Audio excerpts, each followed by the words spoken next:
Setelah kita memahami bahwa pemerintah akhirnya mengeluarkan rumus baru dalam perhitungan kenaikan pensiunan, dan bahwa Menkau sudah memberikan penjelasan resminya, mari kita masuk lebih dalam untuk membahas apa sebenarnya isi rumus tersebut, bagaimana mekanisme kerjanya, dan apa saja dampaknya terhadap jumlah pensiun maupun rapel yang akan diterima. Banyak pensiunan selama ini bertanya-tanya, mengapa kenaikan gaji ASN aktif tidak selalu berbanding lurus dengan kenaikan pensiunan? Ada yang merasa kenaikan yang diterima kecil, bahkan ada yang mempertanyakan kenapa nominal pensiunnya salah stagnan. Meskipun pemerintah mengumumkan kenaikan gaji PNS setiap tahun tertentu. Nah, semua pertanyaan itu baru bisa dijawab dengan memahami pondasi dari rumus baru ini. Rumus baru yang diperkenalkan, Menkeu bukan hanya menata ulang struktur kenaikan, tetapi juga memperbaiki celah-celah yang selama ini membuat sebagian pensiunan merasa tidak mendapatkan kenaikan yang layak dalam sistem lama. Pensiun dihitung berdasarkan gaji pokok terakhir dan masa kerja lalu dikalikan persentase tertentu. Masalahnya ketika ada kenaikan gaji ASN aktif, nilai pensiunan tidak serta-merta mengikuti kenaikan itu secara penuh. Ada faktor koreksi, ada pembulatan, dan ada batas maksimum yang membuat nilai pensiunan jauh lebih kecil dibandingkan nilai kenaikan yang dinikmati ASN yang masih aktif. Inilah yang memicu protes dari banyak pensiunan, terutama mereka yang sudah puluhan tahun mengabdi. Rumus baru mencoba menjembatani ketimpangan itu dengan cara memperbesar indeks dasar yang dihitung dari golongan dan masa kerja. Jadi bukan sekedar gaji pokok naik, tetapi indeks pensiun naik secara paralel. Artinya ketika ICN aktif mendapatkan kenaikan, misalnya 8% atau 12%, maka pensiunan tidak lagi menerima hanya sebagian kecil dari kenaikan tersebut. Dengan rumus baru, angka kenaikan menjadi lebih proporsional. Kalau dalam sistem lama, kenaikan pensiunan sering berkisar 3-5% saja. Dalam sistem baru, kenaikan bisa mendekati angka penuh seperti ASN aktif, tergantung ada golongan dan masa kerjanya. Namun yang tidak kalah penting adalah mekanisme penyesuaian data. Banyak pensiunan tidak sadar bahwa nominal pensiun yang mereka terima bukan hanya ditentukan oleh gaji pokok, tetapi ini juga oleh akurasi data, golongan, dan masa kerja. Kesalahan 1 tahun masa kerja saja bisa berdampak pada penurunan nominal pensiun yang cukup signifikan dalam rumus baru. Menko menekankan bahwa validasi data adalah kunci utama keadilan. Itulah sebabnya pemerintah bekerja sama dengan BKN, Taspen, dan Asabri untuk membersihkan data. Puluhan tahun terakhir, pembersihan ini melibatkan koreksi golongan, verifikasi masa kerja, dan pengecekan ulang status penerima. Semua dilakukan agar ketika rumus baru diterapkan, tidak ada pensiunan yang dirugikan. Setelah data disesuaikan, barulah masuk ke tahap simulasi kenaikan. Menkeu menjelaskan bahwa pemerintah menjalankan simulasi kenaikan untuk berbagai kategori pensiunan, mulai dari golongan terendah hingga tertinggi. Simulasi ini penting karena pemerintah harus memastikan rumus baru tidak membuat beban anggaran melonjak terlalu besar. Ingat, pensiunan bukan hanya ribuan, tetapi jutaan orang. Kenaikan kecil, sekalipun ketika dikalikan jutaan penerima, bisa menjadi angka yang sangat besar dalam APBN. Jadi sebelum diumumkan secara resmi, pemerintah melakukan uji coba internal untuk memastikan rumus ini aman dan berkelanjutan. Setelah simulasi selesai, barulah pemerintah menyiapkan skema pencairan. Disinilah banyak pensiunan mulai bertanya-tanya, apakah rapel akan dibayarkan penuh? Berapa bulan dan kapan? Untuk menjawabnya, kita harus memahami bahwa rapel adalah selisih antara jumlah pensiun yang seharusnya diterima sejak rumus baru diberlakukan dengan jumlah yang sudah diterima selama bulan-bulan sebelumnya. Jadi misalnya, rumus baru berlaku sejak Januari atau sejak PP ditandatangani, tetapi pemberitahuan yang baru dimulai beberapa bulan setelahnya, maka rapel bisa mencakup 3 bulan, 6 bulan, bahkan lebih. Semua tergantung kapan rumus baru tersebut dinyatakan efektif.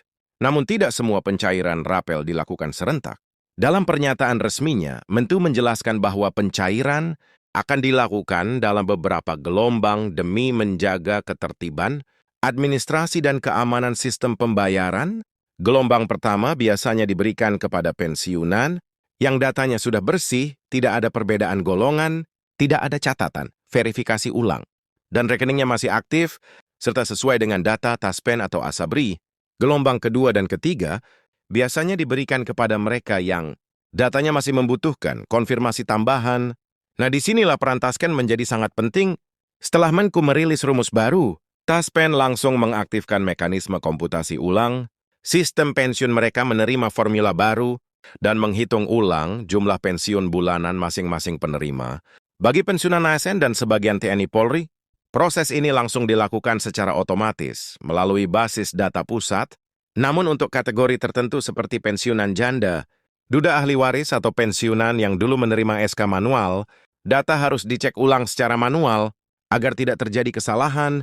Ketika sistem Taspen sudah siap, maka status pencairan akan berubah menjadi siap bayar, artinya hanya menunggu giliran, jadwal yang ditentukan pemerintah. Dalam beberapa kasus pencairan rapel, bisa digabungkan dengan pembayaran pensiun bulanan, namun jika jumlah rapel sangat besar Taspen biasanya memisahkan pembayaran agar tidak membebani sistem perbankan. Ini sudah sering terjadi pada tahun-tahun sebelumnya ketika ada penyesuaian besar pada manfaat pensiun. Sementara itu, bagi pensiunan TNI dan Polri yang dikelola Asabri, prosesnya sedikit berbeda. Asabri memiliki sistem verifikasi tersendiri yang berfokus pada ketepatan data pengabdian, pangkat dan masa dinas militer yang seringkali berbeda dengan ASN, namun pada prinsipnya prosesnya sama. Data diverifikasi, rumus baru diterapkan, nilai rapel dihitung, dan sistem menunggu instruksi resmi untuk mencairkan dalam seluruh proses ini. Tentu saja ada pensiunan yang mungkin merasa khawatir atau bingung. Mungkin mereka bertanya-tanya, kenapa dana belum masuk, padahal pengumuman sudah keluar? Inilah alasan kenapa pemerintah selalu mengingatkan bahwa proses administratif membutuhkan waktu. Ketika Presiden atau Menko mengumumkan kebijakan, bukan berarti sistem pembayaran langsung mengirimkan dana. Pada hari yang sama ada jeda waktu yang diperlukan untuk memastikan semuanya berjalan aman dan akurat. Jika kita melihat pengalaman sebelumnya, jeda waktu ini sangat bervariasi. Kadang hanya beberapa minggu, kadang 1 atau 2 bulan. Semua tergantung kelancaran verifikasi data. Namun satu hal yang pasti, begitu rumus baru diterapkan dan dinyatakan, valid oleh Taspen dan Asabri, maka pencairan akan dilakukan tanpa penundaan tambahan. Yang perlu menjadi perhatian penting bagi pensiunan adalah memastikan bahwa data lengkap dan akurat. Jika ada perubahan nomor rekening, perubahan status keluarga atau dokumen tertentu yang belum diperbaharui, itu bisa menyebabkan proses pencairan tertunda. Karena itu Taspen selalu mengimbau agar pensiunan melakukan pembaharuan data minimal setahun sekali bagi mereka yang tidak bisa datang ke kantor karena alasan kesehatan atau usia. Taspen menyediakan layanan berbasis aplikasi dan video call, verifikasi gini dibuat, khusus untuk memudahkan para pensiunan lansia. Berbicara soal dampak, rumus baru ini adalah bagian yang paling ditunggu oleh para pensiunan. Dengan rumus baru, nilai pensiun bulanan bisa meningkat secara signifikan dibandingkan tahun-tahun sebelumnya. Bahkan bagi sebagian besar pensiunan golongan 3 dan 4, kenaikan bisa terasa jauh lebih besar daripada kenaikan standar yang selama ini diberikan.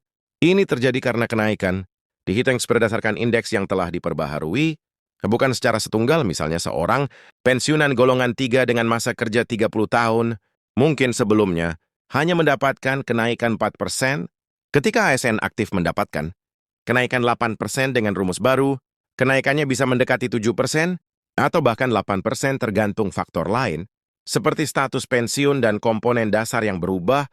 Artinya rumus baru benar-benar memprioritaskan keadilan vertikal antara pensiunan lama dan baru. Dampak positif lainnya adalah konsistensi nilai pensiun dalam jangka panjang.